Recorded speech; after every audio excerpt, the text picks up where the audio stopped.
All right, well, Happy New Year to all of you. I'm David Plank. I'm Executive Director of PACE, and I'm happy to welcome you to the first PACE Seminar of 2013. I'm particularly pleased to welcome you today for a couple of reasons.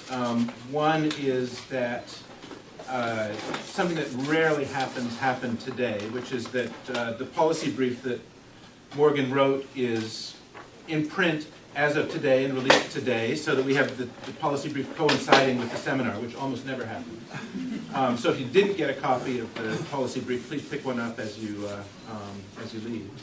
The second is that those of you who are regular attendees of PACE seminars can notice that the room has been reorganized, and I think in general improved, although we've shifted the center of gravity a bit by putting extra seats in the front where no one likes to sit.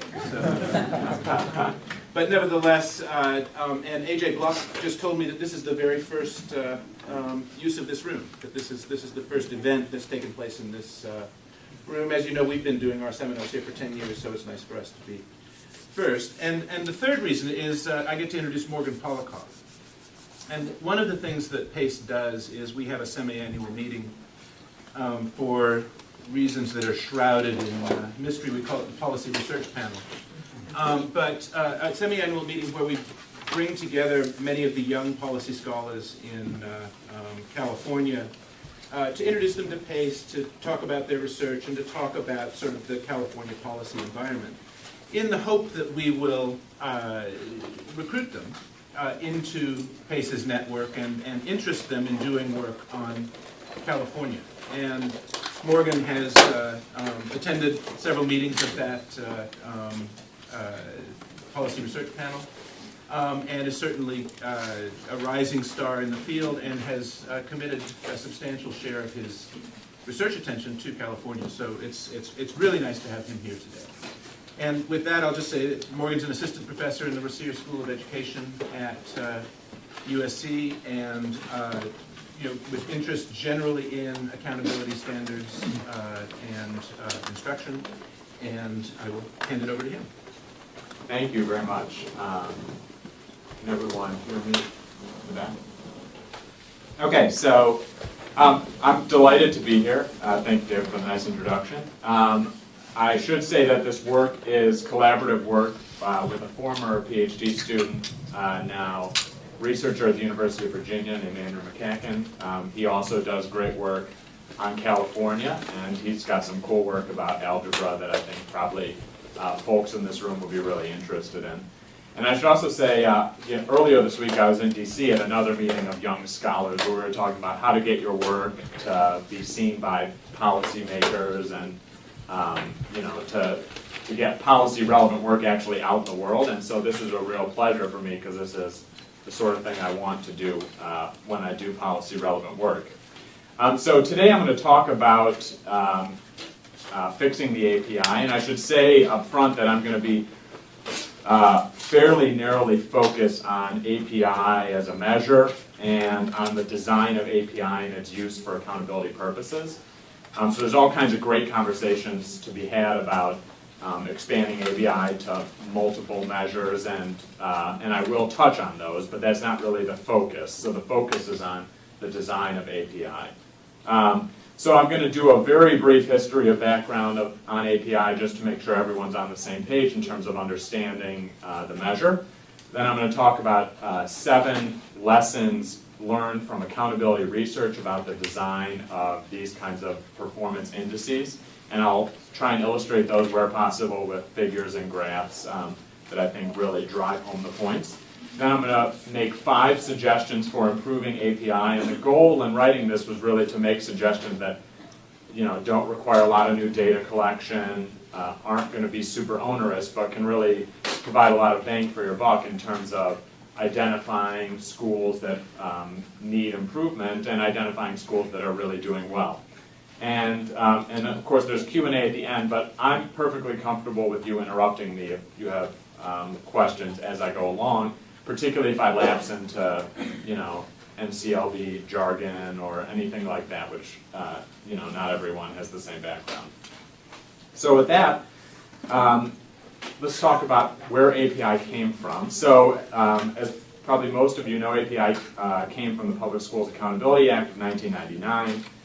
And California was one of the states, there are many states, that has a dual accountability system. So we've got PSAA and the API, and we also have No Child Left Behind and Adequate Yearly Progress.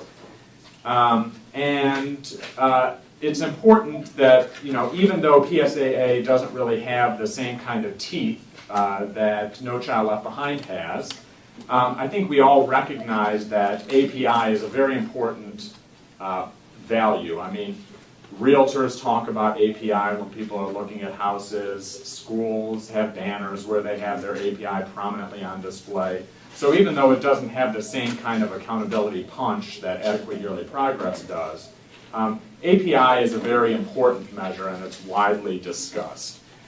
And there's also evidence that schools actually respond to API even though there aren't these accountability sanctions. So work that my co-author Andrew has done has showed that middle schools actually make some decisions about whether or not to place kids in algebra in 8th grade and seemingly on the basis of API, because API and AYP have different incentives for placing kids in algebra or not.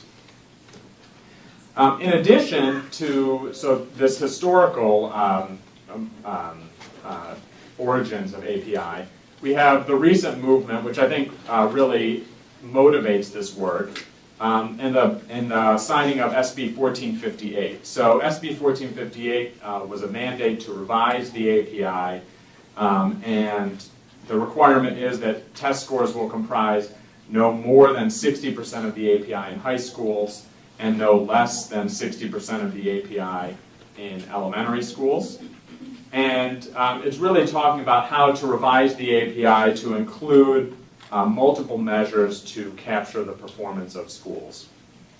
And so with SB 1458, I think there's really a great opportunity right now to think about what kind of school performance evaluation system do we really want in this state? What are the outcomes of schools that are really important, and how can we measure those? And so we have a great opportunity now to revise the API. Briefly, how the API is calculated is that it is a weighted average of students' English language arts, math, science, and history CSTs, California Standards Test Scores. By far the greatest weight goes to English language arts and mathematics. Those two tests comprise 80 to 90% of the API calculation. There's also the high school use of CASE, which is included in the high school exit exam, is included in the API calculation. Each student's score on the CSTs are translated to a scale, and we've got the scale over here. I'm going to turn that off because that's a little bit irritating. And so, can folks in the back still hear me if I talk loud? Okay. So, so we have this performance index scale, and as you can see, one of the things you'll notice is that you get points all along the distribution of student achievement, but you get more points for moving kids up at the bottom of the distribution. And so the scores are weighted and averaged to form the school's API index, which is a number that goes from 200 to 1,000. And an interesting thing is that, so this might be a little bit of a touchy subject in Sacramento, but as you know, states are getting waivers from the No Child Left Behind Act. We were denied our waiver. But many states are moving to this kind of system. States that didn't have a measurement like this before, those states were using percent proficient instead.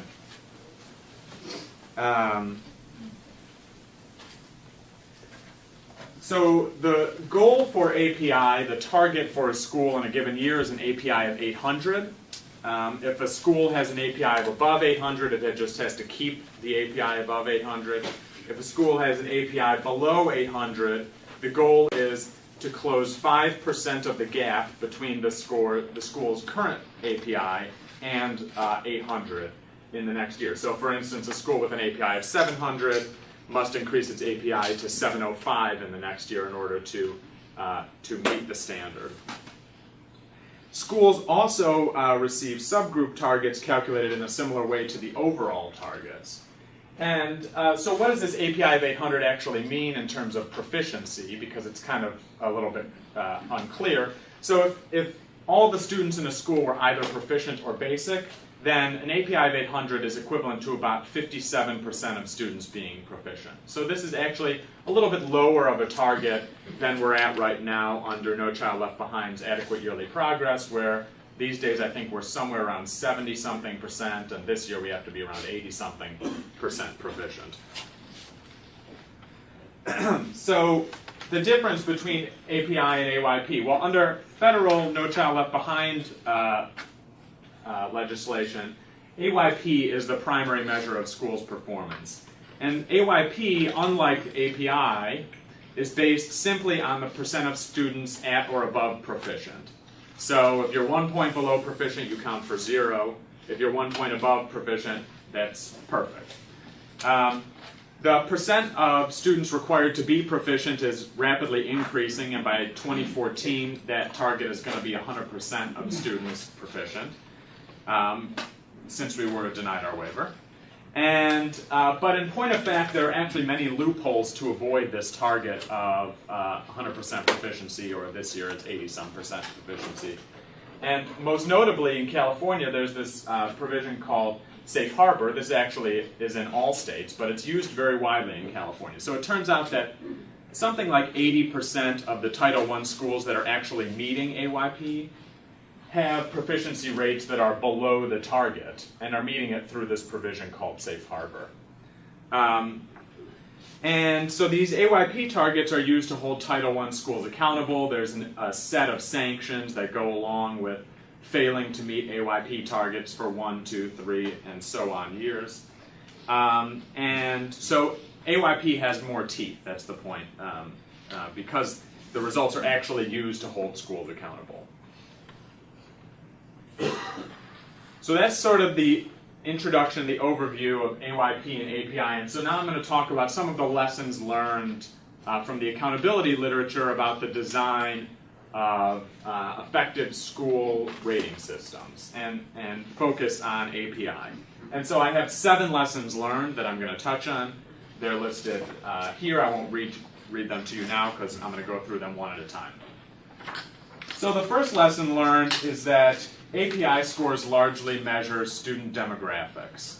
And so what we have here is we have a scatter plot. Each dot is a school. And on the x-axis here we have the percent of students in the school that are socioeconomically disadvantaged. And on the y-axis we have the school's API score. And so if you look at this figure, you can see there's a pretty clear relationship here. I mean, there's certainly some scatter about the line because not every school does exactly the same, but there's a pretty clear negative and linear relationship there. And in fact, the correlation here is between 0.5 and 0.6. And so, and furthermore, when we talk about other demographics, if all we know about a school is its demographics, its percent of students in poverty, its racial ethnic composition, we can do a remarkably good job telling you what its API score is going to be. In fact, we can explain more than 40% of the variation in API scores just by the demographics of the students. Now, the point here is not that API is uniquely bad in this regard. In fact, it's not really any worse than AYP is, than just measuring the percent proficient. But the point is, anytime you have a simple status measure of accountability, it's going to be very highly correlated with student characteristics because the vast majority of the variation in student achievement comes from outside of school factors. More than 70% comes from outside of school. So schools only affect a small amount, and so that's why you're seeing these correlations as high as they are. So, so if you use a measure, a status measure of accountability like this to rate schools, you're primarily rating schools on things that are outside of their control, which seems like probably not the most effective way to rate schools. Probably how you might rather rate schools is based on one of two things. Either how well they do relative to the inputs that they have, the student characteristics that they have, or how much progress they can help students make in a given year. And API as a status measure just doesn't really do either of those things.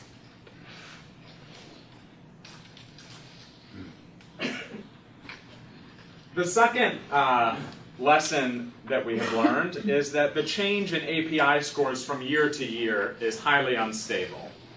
And so why do we care about the change in API scores? Well, you'll remember that for schools that fall below the API target of 800, what matters is their change in API from year to year, right? A school with an API of 700 has to gain 5 points.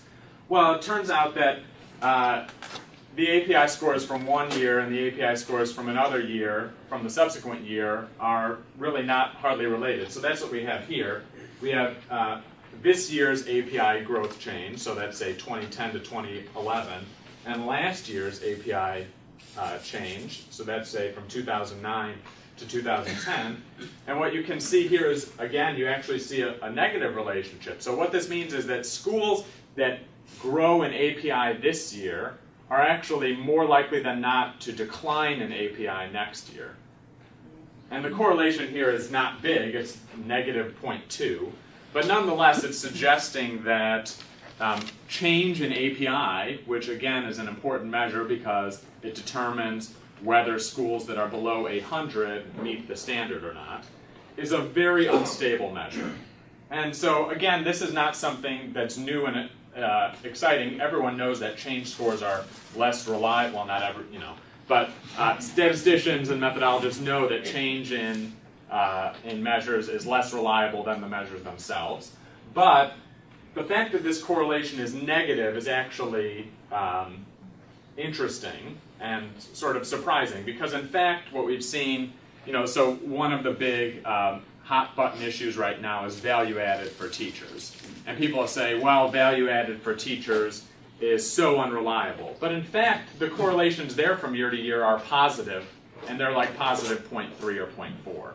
So to have a negative relationship like this basically tells me that the change in API score from year to year isn't really measuring anything other than random noise.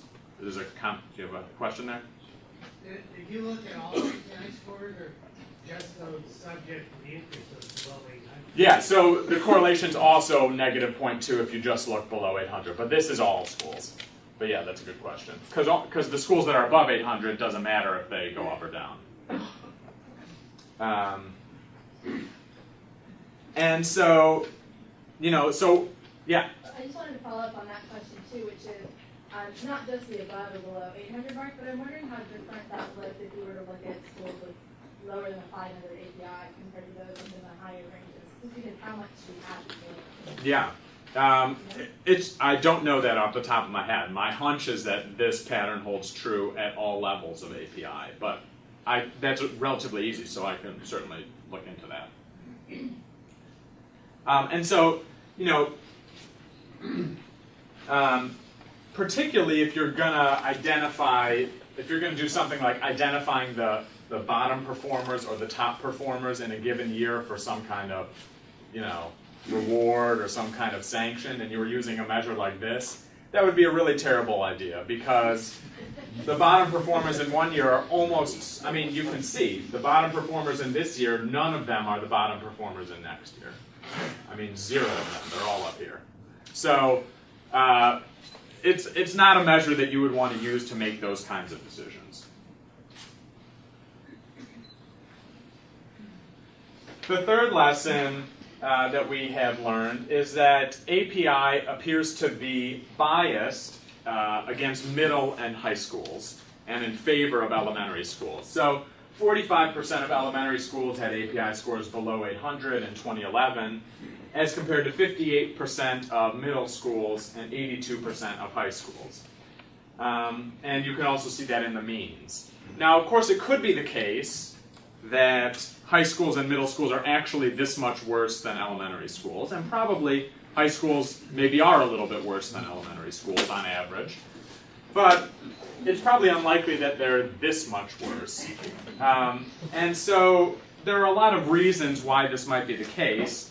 One is that the tests used in the elementary grades in the API, the CSTs in the elementary grades, don't really measure proficiency on those tests. Doesn't indicate that you're going to go on to proficiency in higher levels, or that is, the proficiency cuts are not really calibrated that well across levels. That's one possibility. So the cut scores could be different, or the tests just aren't really measuring the right skills. But the point is that elementary schools are the places where we have the best opportunity to remedy these problems before they get serious. It's like, if a kid can't read by the time he gets to high school, it's really not a good thing. If it's, second or third grade, then there's a pretty good chance you can turn that around. So the fact that we're putting all of this accountability pressure on high schools and not really looking as much at elementary schools, I think doesn't really accurately reflect the quality of schools across grade bands.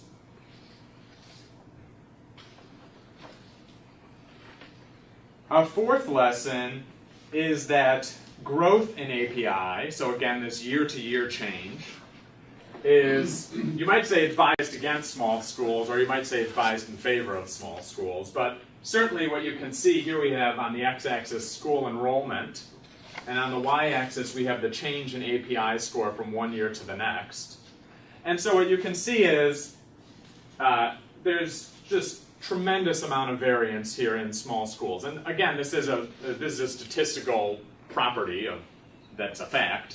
But nonetheless, what we see is that small schools are overwhelmingly more likely to have the highest year-to-year changes as well as the lowest year-to-year changes. And so this is true, this is a well-known fact of the accountability literature. It's true for teachers if you're trying to evaluate teachers based on value added or change scores. If they have smaller classes, you get a greater amount of variation. So this is just a fact. And so the question is, what can you do about this? And I'll talk a little bit later about some suggestions for how you could deal with this.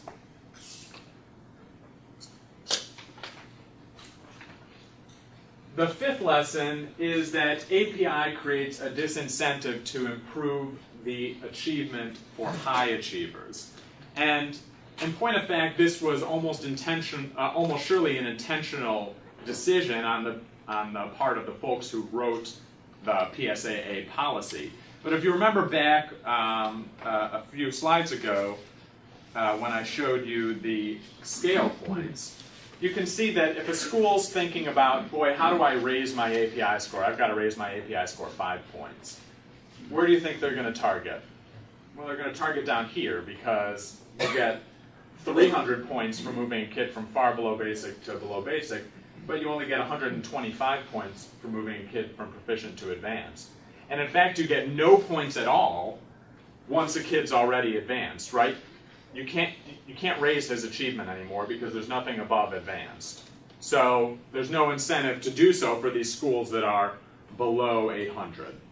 And so another way to see this is to think about a school where we have 1,000 students, and we have 20% of those students in each of our 5 categories, so from far below basic all the way up to advanced. So this school would have an API of 655. And so the goal for the next year would be to raise API by 8 points.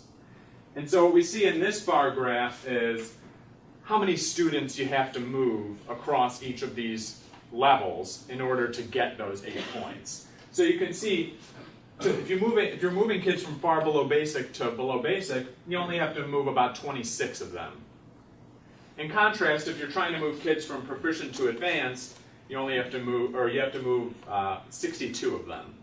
So again, which of these, what incentive do we have here for schools? We have incentive to focus on low achievers, and of course we want to raise the achievement of low achievers, there's no question about that, but we also don't want to neglect high achievers, and the system creates an incentive to focus more on low achievers and less on high achievers. And there's a good deal of accountability literature that shows that schools respond to these incentives. And for instance, there's that whole literature on the bubble kids, right? Under AYP, the kids who are just below the proficient cut score, schools focus a lot of attention and resources on them. So it's almost certain that we see the same kinds of things in a system like this that doesn't really reward you very much once you get to high achievement.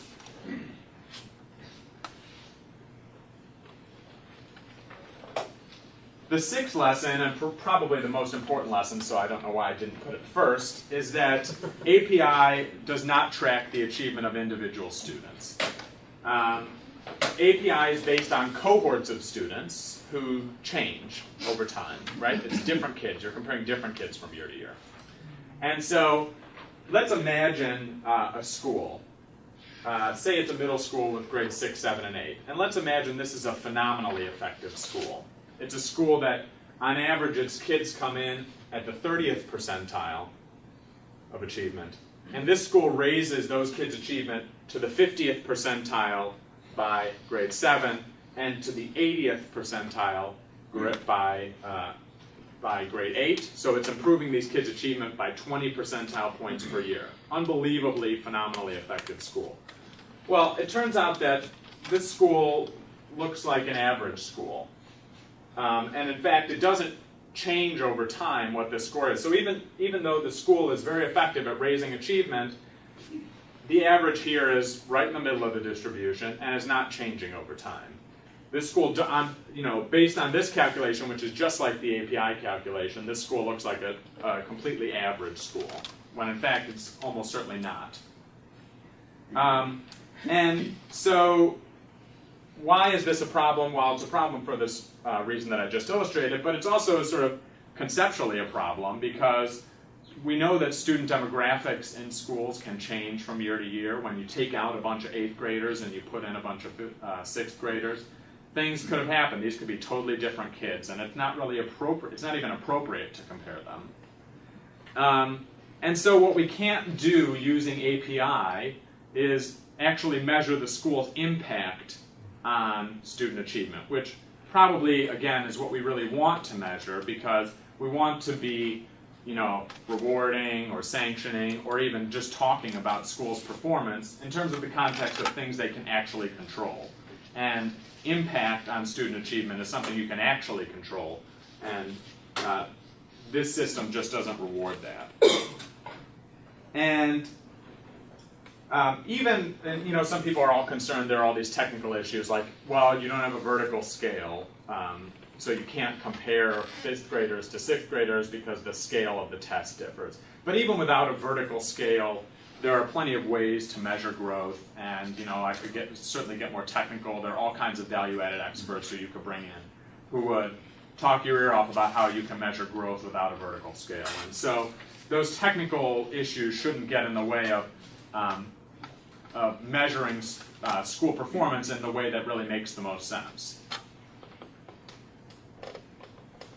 And then the last point, which probably actually is the second most important point, so I'm not sure why I made it the last point, is that API focuses too narrowly on student achievement measured by standardized tests. And I say this after I've spent the last 6 slides talking about student achievement measured by standardized tests. So while we can all, well, maybe we can't all agree, but we probably should all agree that standardized tests actually do predict future life success. So there was this big front page article in the New York Times about this study by Raj Chetty and his colleagues at Harvard that showed, that getting a more effective teacher had these tremendous impacts later on, hundreds of thousands of dollars in career earnings for a classroom of students. So, and how we determined who was an effective teacher was based on their value added to student achievement, based on test scores only. I think we can also all agree that there are many other potentially important outcomes that we want to measure. And SB 1458 gives us the opportunity to include more measures. And so, what might these measures include? Well, I think graduation, that's obviously going to be an important part. But there are things that go beyond graduation. Enrollment and persistence in higher education, or college readiness if you don't want to go that far. Students' actual employment. students' social well-being. You know, how happy are they? How safe do they feel in school?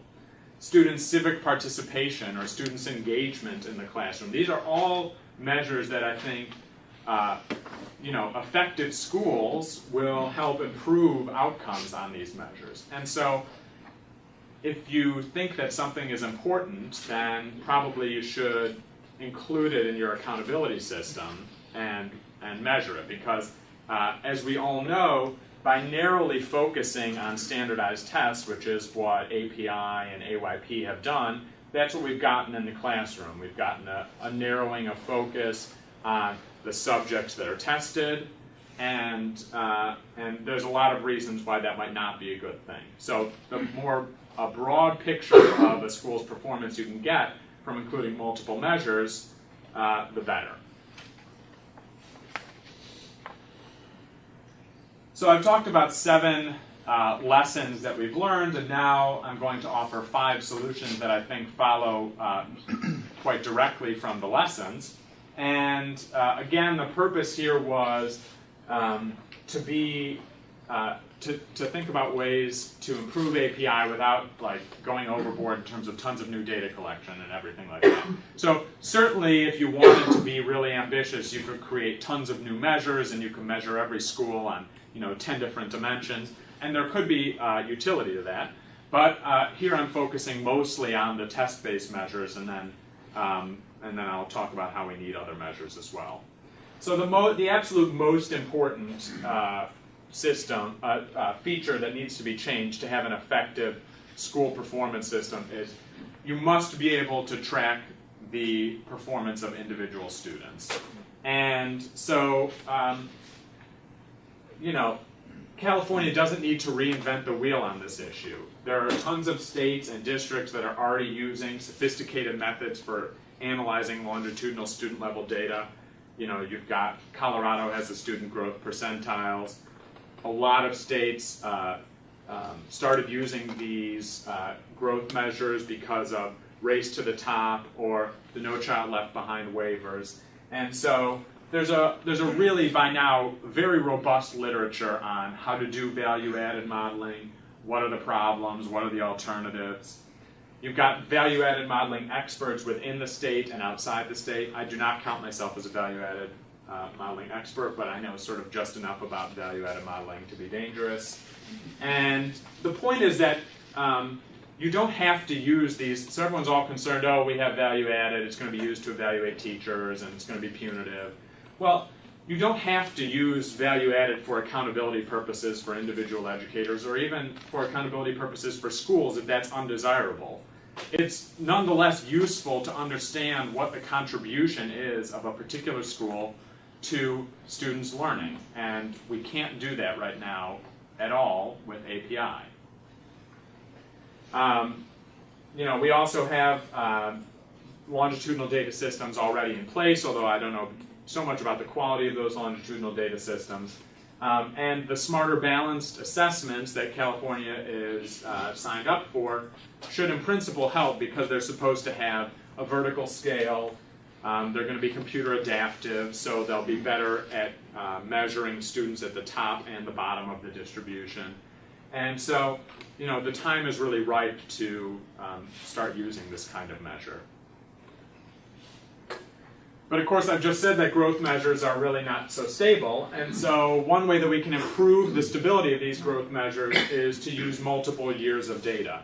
And so in our brief, which is based on a paper that is published in an academic journal, we show that by moving from a growth model from a 1-year average to a 3-year average, you can really dramatically improve the reliability of these measures. That you can, if you combine growth measures of achievement with levels of achievement, again, that improves the reliability. And again, the point is here that there's a robust literature that we can draw on. We don't need to reinvent the wheel here. And there's experts in the state who can help advise the creation of such a system. The third suggestion is to use both growth in achievement and levels of achievement to identify interventions tailored to schools. And so what I have here is a very crude system that one could use, and you could get certainly much more sophisticated than this. But rather than sort of taking these two measures that measure different things and kind of cramming them into one index, I think it makes much more sense to have multiple indices. And so, you know, you can also add to this the other things that you're measuring, graduation rates, student engagement, et cetera, to get really a profile of school performance. So what I have here, this is a very crude picture, is we've got API level. Right, so these are high achieving schools on the right, meaning they have an API 800, 900. And then I have API growth. So these are high growing schools. And here I'm not talking about API growth as we're currently thinking about it. I'm talking about a better growth model like the one I just proposed. And so you can think about, well, what kind of schools are in these different cells and how might we want to help those schools, or maybe they don't need help. So the first box up here, these are schools that are high growing and high performing. So these are like the absolute high flyers. I think that probably what we would say is that these schools don't need much additional support, if any additional support. Rather, what we could do is we could use them as models for other schools. And we might also free them from some of the sort of bureaucratic accountability stuff that they probably don't need because they're doing so well. Another group is here. So we have, these are schools that are low performing but consistently high growing, that is, growing over a period of years. And so what might we say about these schools? Well, again, probably, even though these schools have relatively low levels, it looks like over time they're really improving. So what would we want to do? We probably would want to sort of step back and say, you guys look like you're doing the right thing. Let's let you continue to do it. Again, these schools might be models for, say, schools down here, right? So these are schools that are really making a lot of progress, even though they have, poorer inputs. And so again, we probably want to free them from, under AYP, these schools are being held accountable, right? And under API, because they're low performing. But probably that doesn't make too much sense, because actually it looks like they're improving over time. So why would we be, bothering them? Really, we should be letting them continue to improve. And then down here, it sort of gets a little tricky. So here you've got high achieving, but low growing schools. So these are schools that, have really good inputs, but for one reason or another, those kids don't seem to be actually progressing that much. And so, these schools could probably be models to these schools. And we, this probably isn't such a huge problem unless the growth turns really bad and they start sort of drifting this way. But this is, I think, is actually sort of politically the trickiest box, because, if this is Beverly Hills High School and you're trying to go in and tell them what to do, then I think that probably will create some problems. And then over here we've got the true low performers, which are low levels and low growth. And these are really the ones we absolutely want to focus on, trying to help them improve using research-based interventions. And so I think that what this framework adds is sort of a more nuanced picture of school performance than we get from the extremely blunt API or AYP measure that basically just dichotomizes schools along this axis. Yeah? Could you clarify what you mean by growth? That school you said before that went from 30% got the kids to 70%, that's growth. Yeah. But they wouldn't be growing in their growth. I mean, right. Yeah. So you're talking about the first kind, which is they are getting kids to grow each year. Right, and that kind of growth would show up under a model that actually tracked individual students. So if you did a value-added, growing kids, but they are significantly growing. Right, the kids themselves are actually growing, right. And that would show up under a value-added model, but it doesn't show up under this change in API. That was the point of that slide, which I don't think I stated too clearly. So when I say growing, I mean the kids are growing. Because right now, change in API from year to year doesn't really tell you anything at all about what the kids are doing.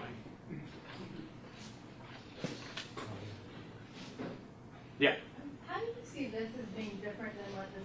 currently does with its similar school rankings? Yeah. So, I mean, I think that's a good question. So, in a similar schools ranking, basically, and correct me if I'm wrong, basically you're clustering schools in terms of, you know, they look like other schools, and then you're saying which ones have higher achievement and which ones have lower achievement.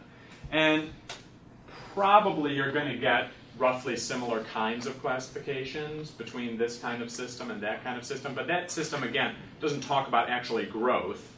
It talks about achievement relative to demographics. So it's not exactly the same thing. I think that you actually get a clearer picture in this kind of system than that kind of system. But like I said, I think probably they're going to identify some similar kinds of students.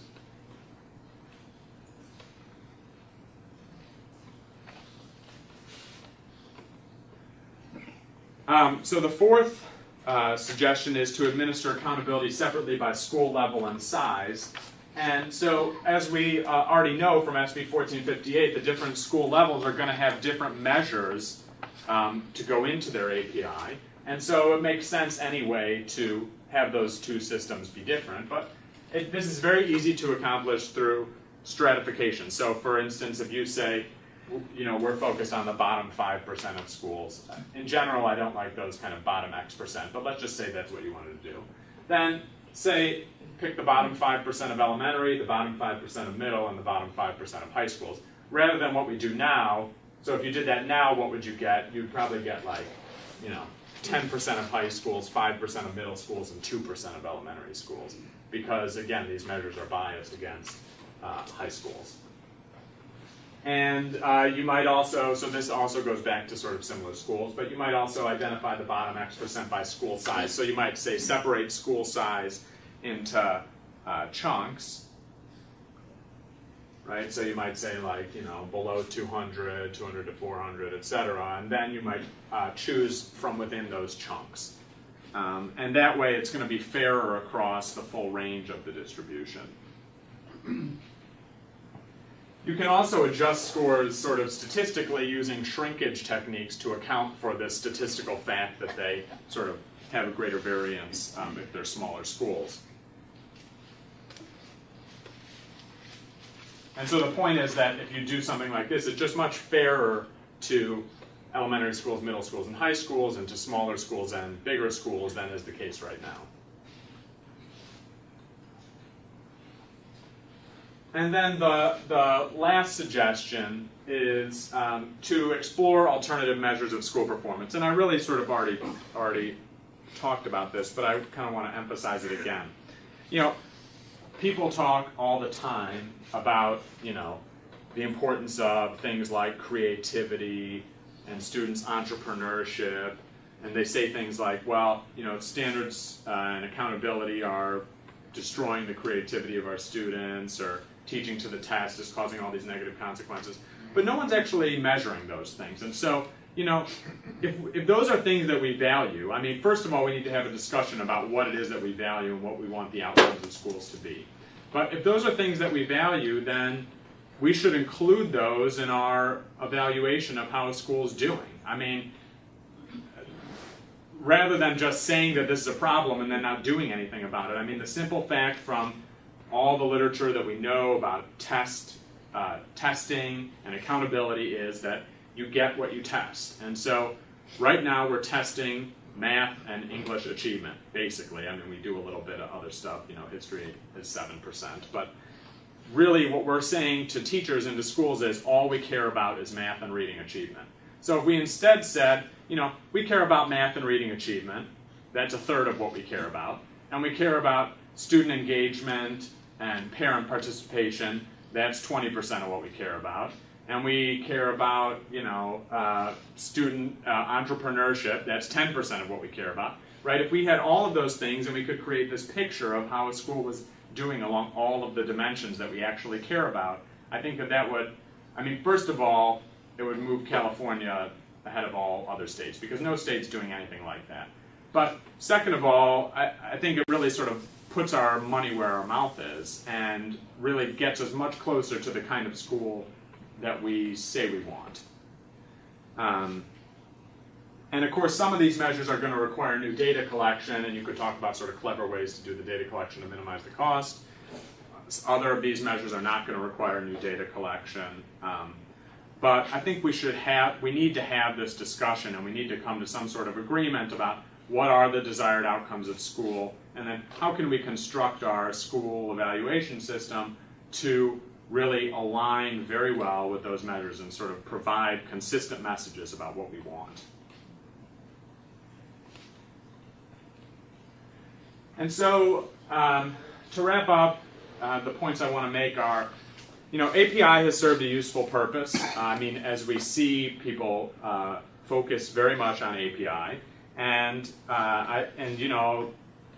people say what they will. I think that the standards and accountability movement has changed schools in a pretty remarkable way, and depends who you ask, but I think they've been changed somewhat for the better. Now, there's all kinds of bad things that have happened too, and some of those were very foreseeable by the design of these systems. So one of the points that I'm trying to make is that when you think about how to design a system, you should think about what are the incentives that you're creating, and how can you design a system that is going to minimize all the bad things that you don't want to happen, and maximize all the good things that you think should happen.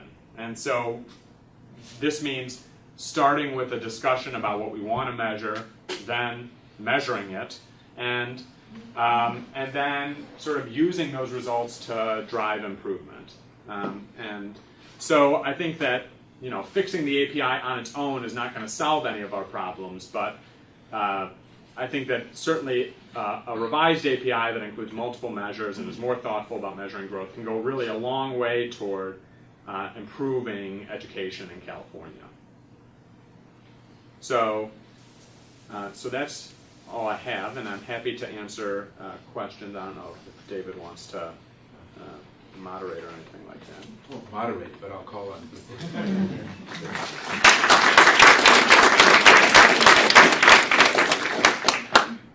Yes, in the back. I know that most of these issues, except maybe number 4, I'm not sure about, but I know the other 4 suggestions have all been talked about for a fairly long time as part of education. Yeah. And so the question is, what kind of extra thing can you bring to this discussion that actually push them forward to actually get something done with any of these changes? Well, You can do put seminars, Sacramento for it. That's like the hardest. Yeah. publish policy briefs. I think, we got some levers here. Well, that's probably the hardest question I've ever been asked. I mean, listen, I think that we have a good opportunity right now for a number of reasons. There's momentum in the state. The governor is on board.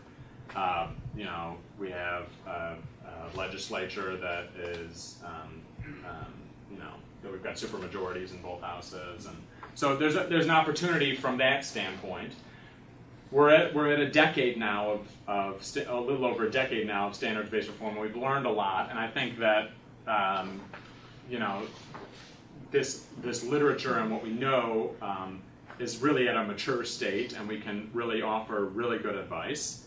I think that fortunately or unfortunately, I don't know, but so we were turned down for the waiver, but there's certainly the possibility that there could be some kind of reauthorization or some kind of waiver that could happen. I mean, of course, there's this tension about teacher evaluation, which probably isn't going to go away. But the point is that there's kind of a lot of things coming together that give us a better chance of getting this sort of thing done than we have before.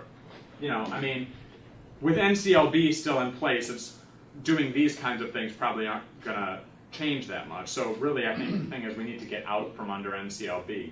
And so to the extent that, the governor and the superintendent can find some way to do that without giving in on all their principles, I think would be useful.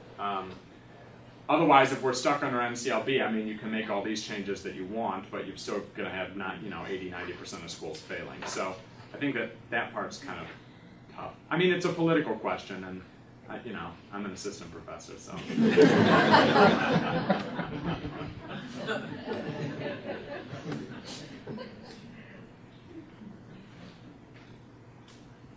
Other questions for Morgan? Currently, the state ranks schools, reduces all these numbers down to a single rank, and I think part of the new legislation is about getting rid of that. But can you talk a little bit about your thoughts on the usefulness or perniciousness of that system? Well, I mean, there are good things and bad things about ranks. I mean, so you know, when you've got this threshold, API is 800, and so that's sort of a criterion reference threshold, right? So we want schools to be above 800, and then we say they're good enough, or below 800, and they're not good enough. And so there are advantages to having a clear, right, expectation. It doesn't pit schools against one another. When you've got a ranking system, then obviously that does pit schools against each other, because if one school improves, then I look worse. I mean, I think that my big problem with the ranking system, particularly if a ranking system is also used in combination with something like, you know, the bottom 5% of schools get X intervention, or I mean, we could have all schools being good, right? All schools could be improving, and we still have to identify. I mean, I don't think that all schools are, but and then we'd still have to be identifying them. So I don't think it quite matches with our vision, which is sort of all schools improving. Probably what I would, you know, so I think that's the advantage of these kind of profiles, right? If you've got multiple measures in a profile, then, I mean, yes, schools are going to be ranked against each other on some of the profiles, but what you can see is if they look like they're low on a lot of these measures, then that looks like something that you might want to do something about. And if it looks like they're low on one measure but high on other measures, then, you know, so I think that when you've got one measure in your ranking, that can be a problem. When you've got multiple measures in your ranking on all of them, that's probably less of a problem. Probably more actually informative. Yeah. This might be a little bit broader of a question, but so many teachers are already used to API standards and kind of teaching to fit these specific testing measurements. How do you think your suggestions would affect credentialing programs and just methods that teachers are using in the classroom? Well, I mean, so that's another good question. I mean, I think that right now, as far as I know, there's no talk about any kind of accountability for teachers in California. I mean, there is in some districts like LAUSD. But as a general rule across the state, the governor said he's opposed to that. So that sounds like it's not going to happen.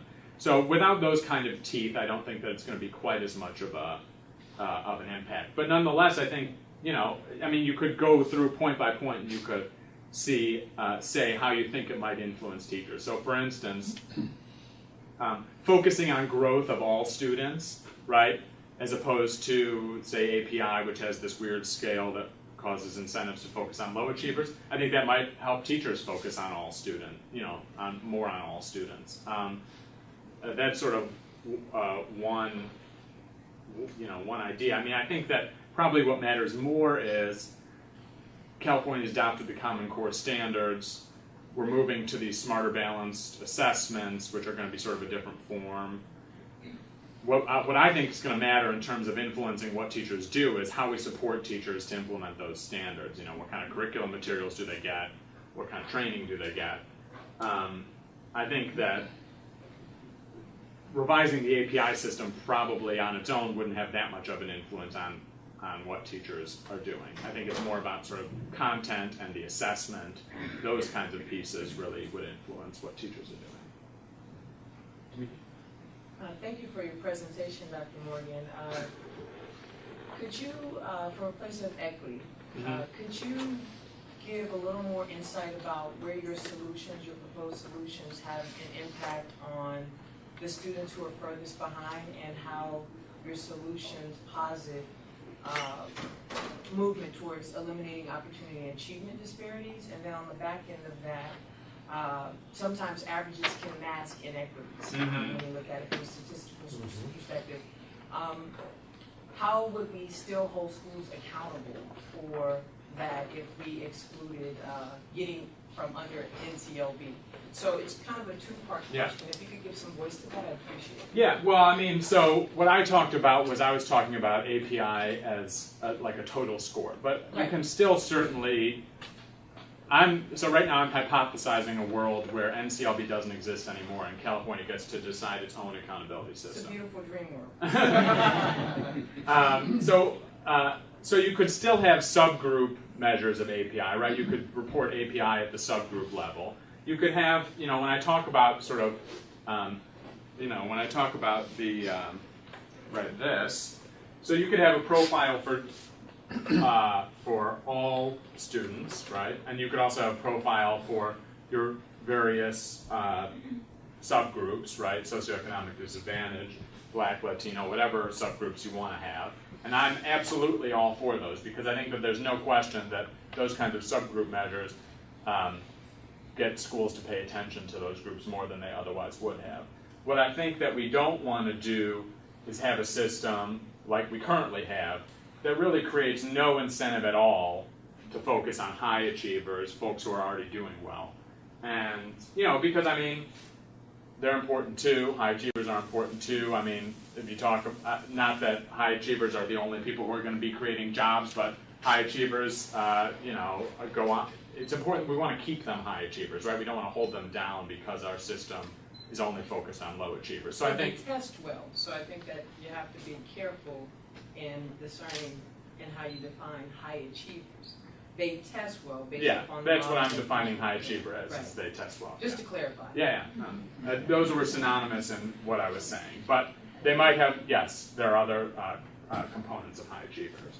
But the point is that by having, so if you've got this kind of picture for all students and you've got it for your low-income students and you've got it for your ELL students, then what you can really see is you can see a picture of schools' performance. And I think, what you might see is for ELL students, you might, in a certain school, you might see, well, they have really low scores, but they're growing a lot. Again, that's not something we can see under the current system.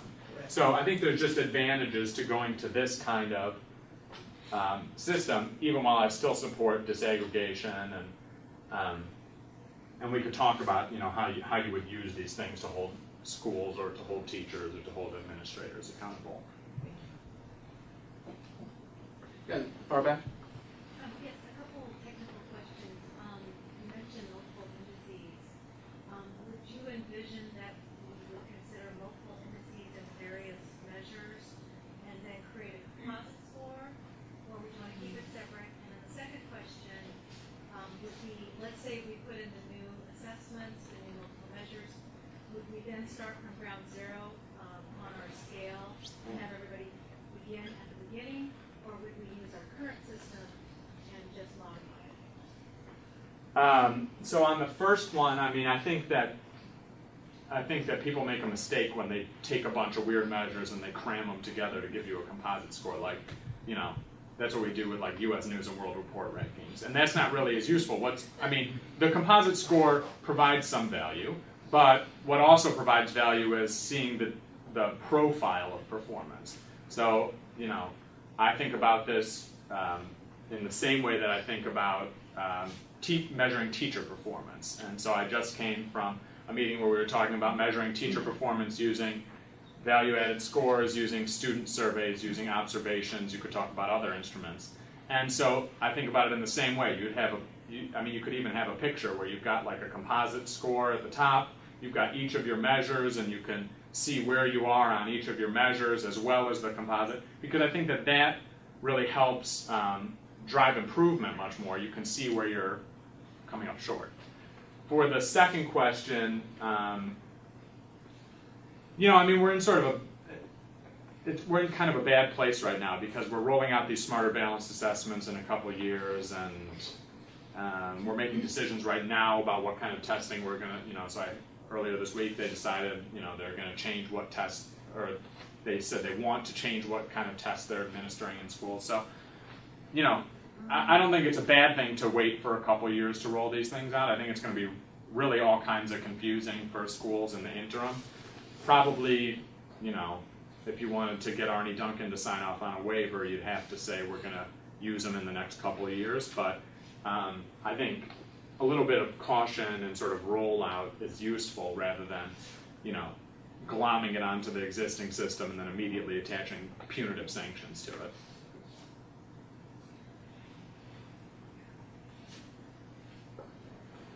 Any further questions?